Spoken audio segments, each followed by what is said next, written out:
Police commissioner ವರ್ಗಾವಣೆಗೆ ಸಚಿವೆ ಶೋಭಾ ಕರಂದ್ಲಾಜೆ ಕಿಡಿಕಾರಿದ್ದಾರೆ. ಇದು ಕರ್ನಾಟಕಕ್ಕೆ ಕಪ್ಪು ಚುಕ್ಕೆ.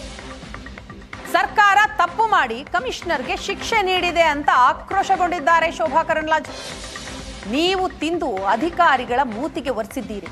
ಸಿಎಂ ಡಿಸಿಎಂಗೆ ಸಂಭ್ರಮದ ಯೋಚನೆ ಯಾಕೆ ಬಂತು ಅಂತಲೂ ಕೂಡ ಪ್ರಶ್ನೆ ಮಾಡಿದ್ದಾರೆ ಶೋಭಾ ಕರಂದ್ಲಾಜೆ. ನೀವು ಆರ್ಸಿಬಿಯ ಪಾಲುದಾರರೇ, ಕರ್ನಾಟಕಕ್ಕೆ ಹೆಸರು ತಂದವರು ಅಂತ ಸನ್ಮಾನಿಸಲಿಲ್ಲ. ವಿಧಾನಸೌಧದ ಮೆಟ್ಟಿಲು ಪ್ರಮಾಣ ವಚನ ಕಾರ್ಯಕ್ರಮಕ್ಕೆ ಈಗ ನೀವು ಖಾಸಗಿ ಕಾರ್ಯಕ್ರಮ ಅಂತ ಮಾಡಿದ್ದೀರಿ.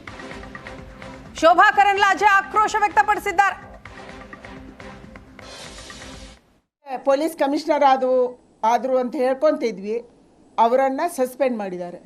ಮುಖ್ಯಮಂತ್ರಿ ಮತ್ತು ಈ ಸರ್ಕಾರಕ್ಕೆ ಇದು ಕಪ್ಪು ಚುಕ್ಕೆ. ಬೆಂಗಳೂರಿನ ಇತಿಹಾಸದಲ್ಲಿ ಅಥವಾ ಯಾವುದೇ ಮೆಟ್ರೋಪಾಲಿಟನ್ ಸಿಟಿಯ ಇತಿಹಾಸದಲ್ಲಿ ಅಧಿಕಾರಿಗಳು ತಪ್ಪು ಮಾಡಿದಾಗ ಟ್ರಾನ್ಸ್ಫರ್ ಮಾಡೋದನ್ನು ನಾವು ಕೇಳಿದ್ದೀವಿ. ಆದರೆ ಮುಖ್ಯಮಂತ್ರಿಗಳು ಮತ್ತು ಉಪಮುಖ್ಯಮಂತ್ರಿಗಳು ಮಾಡಿದಂಥ ತಪ್ಪಿಗೆ ಒಬ್ಬ ಕಮಿಷನರನ್ನು ಸಸ್ಪೆಂಡ್ ಮಾಡಿದ್ದು ನಾವು ನೋಡಿಲ್ಲ. ನೀವು ತಪ್ಪು ಮಾಡಿ ನೀವು ತಿಂದು ಇವತ್ತು ಅವರ ಮೂತಿಗೆ ನೀವು ಒರೆಸ್ತಾ ಇದ್ದೀರಿ. ಆ ರಕ್ತವನ್ನು ಅವರ ಮೂತಿಗೆ ನೀವು ಒರೆಸ್ತಾ ಇದ್ದೀರಿ. ಸಿದ್ದರಾಮಯ್ಯನವರು ಮತ್ತು ಡಿ.ಕೆ. ಶಿವಕುಮಾರ್ಗೆ ನಾನು ಕೇಳಕ್ಕೆ ಇಚ್ಛೆ ಪಡ್ತೀನಿ, ಈ ಸೆಲೆಬ್ರೇಷನನ್ನು ಮಾಡಬೇಕು ಅಂತ ನಿಮ್ಮ ತಲೆಗೆ ಯಾಕೆ ಬಂತು? ಇದರಲ್ಲಿ ನೀವು ಪಾರ್ಟ್ನರ್ಸಾ? ಕರ್ನಾಟಕ ರಾಜ್ಯಕ್ಕೆ ದೇಶಕ್ಕೆ ಒಳ್ಳೆಯ ಹೆಸರು ಬಂದಿದೆ ಅಂದರೆ ನಮಗೆ ಅರ್ಥ ಆಗುತ್ತೆ. ಅಂಥವ್ರನ್ನು ನೀವು ಯಾವತ್ತೂ ಸನ್ಮಾನ ಮಾಡಿಲ್ಲ.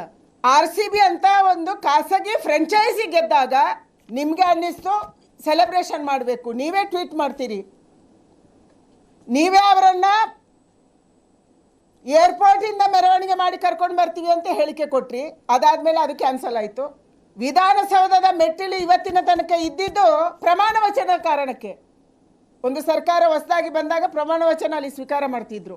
ಅಲ್ಲಿಗೆ ನೀವು ಖಾಸಗಿ ಟೀಮನ್ನು ಕರ್ಕೊಂಡು ಬಂದ್ರಿ. ನಿಮ್ಮ ಮಕ್ಕಳು ಮೊಮ್ಮಕ್ಕಳು, ಸಿದ್ದರಾಮಯ್ಯ ಕುಟುಂಬದವರು, ಪರಿವಾರದವರು, ಜಮೀರ್ ಖಾನ್ ಅವರ ಪರಿವಾರದವರು, ರಾಮಲಿಂಗಾರೆಡ್ಡಿ ಅವರ ಪರಿವಾರದವರು ಎಲ್ಲ ಮಕ್ಕಳು ಮೊಮ್ಮಕ್ಕಳು ಮರಿಮಕ್ಕಳು ಸೇರಿ ಅಲ್ಲಿ 300-350 ಜನ ಇದ್ರು.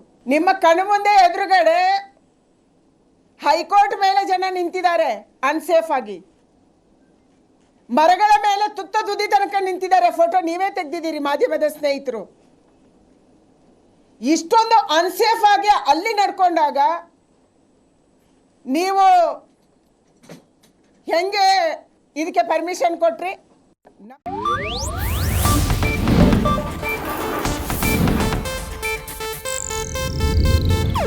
ಇದು ಏಷ್ಯಾನೆಟ್ ನ್ಯೂಸ್ ನೆಟ್ವರ್ಕ್ ಪ್ರಸ್ತುತಿ.